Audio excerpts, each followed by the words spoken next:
We're standing here outside the Intercontinental Hotel. They are hosting the Oil and Money Conference, also called the Energy Intelligence Forum.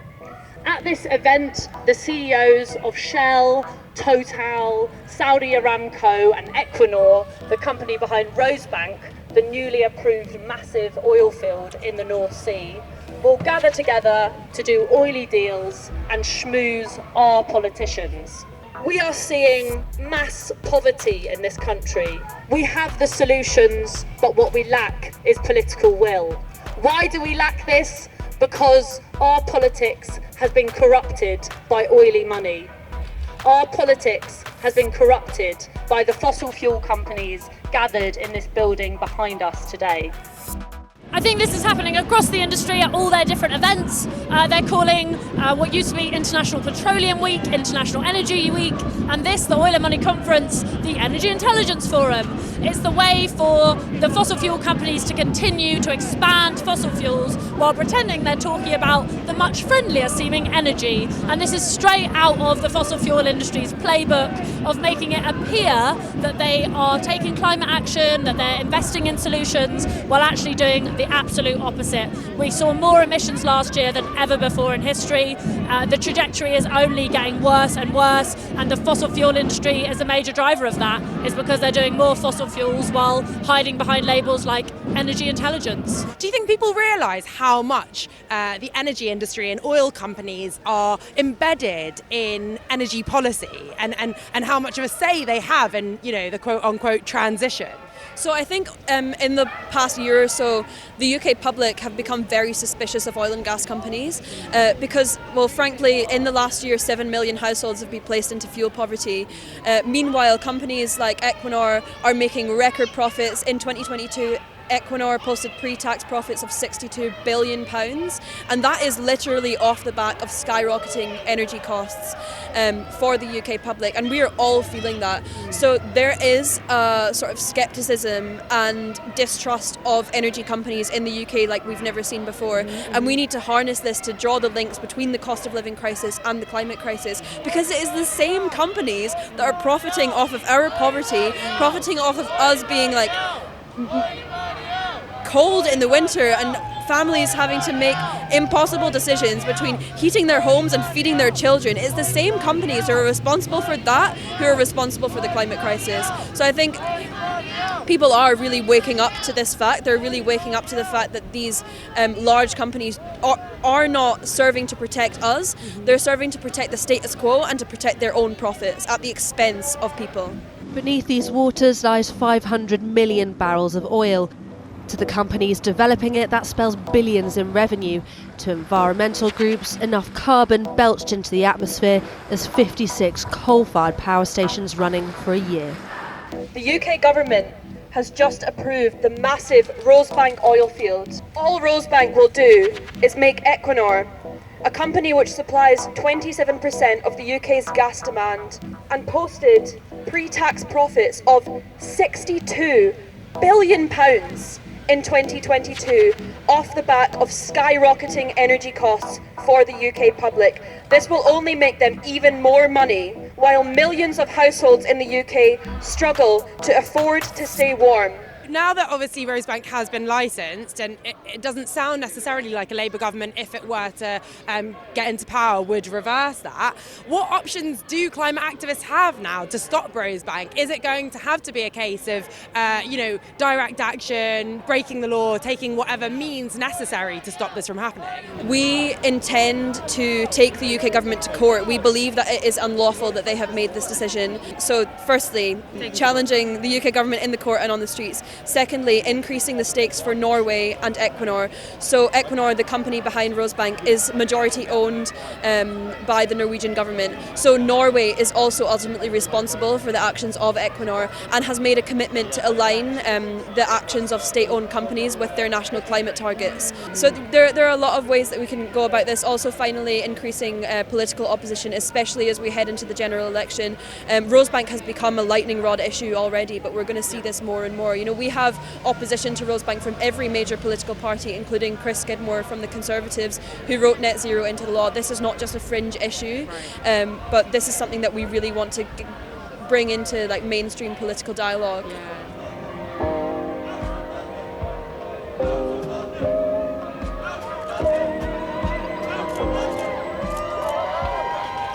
The world is drowning in fossil fuels.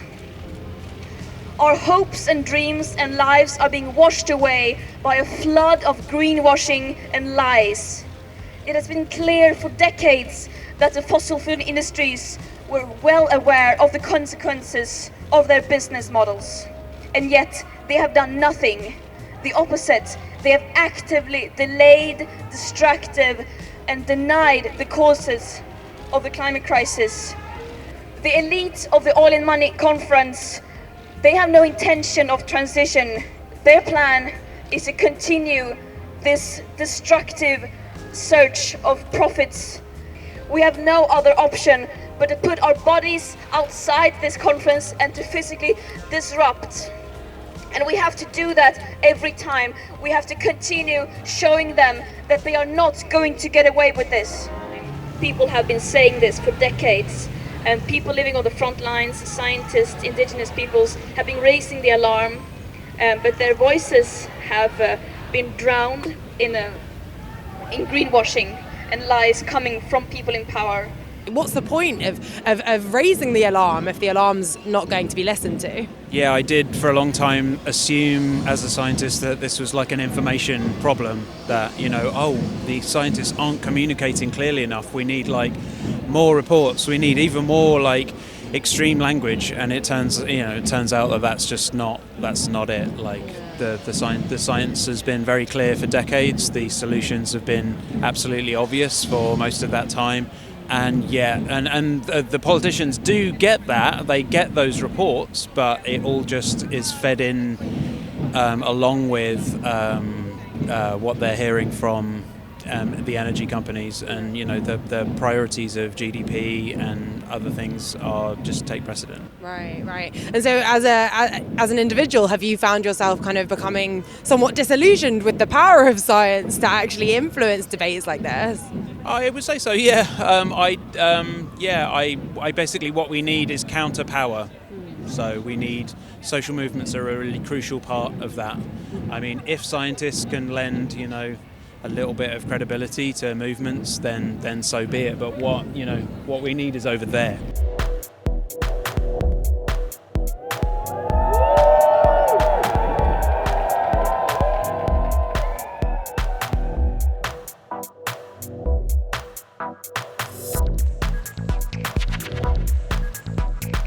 It doesn't really help. It doesn't help, you don't think? No. I think there's so much sympathy with everybody here. I think the intentions are good. But actually there's a lot of people here that are trying to get inside to discuss the very issues and topics that they want discussed. And actually I've spoken to a few of the protesters, some are really, really nice, who are just taking a very binary point of view on a completely non-binary subject. And that's when it gets a little bit frustrating, because actually there are some genuine people on the inside trying to make a difference. The binaries that some of the protesters adopt here, do you feel like they see you as a baddie? It's just binary like that? I'm sure some of the looks I've been getting, yeah. But we sit and talk. Most people are very friendly, and they want to have a conversation and ask why. But it's never that black and white, is it? Goodies and baddies. You're not a baddie. I don't think so. Do you think that this protest is going to persuade any of the people inside to take the just transition more seriously, or do you think actually it's just going to get their backs up and annoy people? I don't see how impacting people traveling. There's a bunch of people at work trying to make pitches. They go very much in line with the protests, and then when they come here, they're not even able to get in. So it's a bit of like a trade-off that they are taking here, but I don't think necessarily impacts the day-to-day and how things are moving inside. But the bigger narrative, the actual issues do impact, but not necessarily the protests in itself today. I think it's going to be inevitable that more and more people are going to be imprisoned, and that is not because of purely the veracity with which we believe that we need to take action in order to protect people. It's mainly because our government has put in new legislation to criminalise the basic exercising of our rights to peaceful, non-violent disruptive protest, which is a cornerstone of democracy and a cornerstone of many of the rights that we all enjoy today, if not in part all of them. So yes, more and more people will be imprisoned, such as Marcus and Morgan, who are currently serving the longest sentences in UK history for peaceful non-violent protest. And that's because of the actions of our government, who think that the best thing to do in a climate crisis is to extend more punishment for people calling for a change rather than to actually take climate action.